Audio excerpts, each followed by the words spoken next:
mga kabiyahe, mag-andam ta para deliver.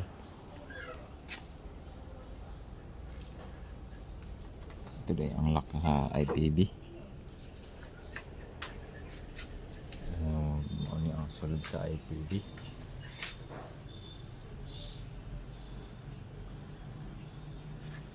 Isuzu passenger van.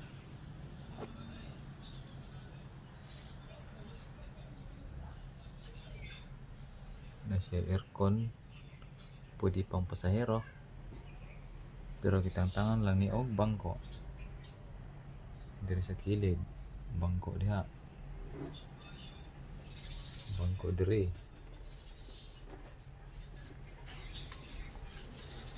Ito may ato.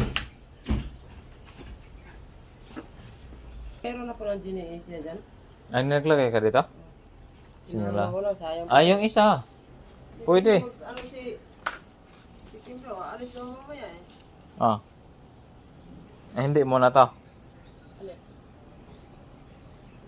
Ayan, tuloy, yan na yan. Alis mo ka. Mayang hapon pa naman. Pagbalik? Anong oras? Baka hindi kaya.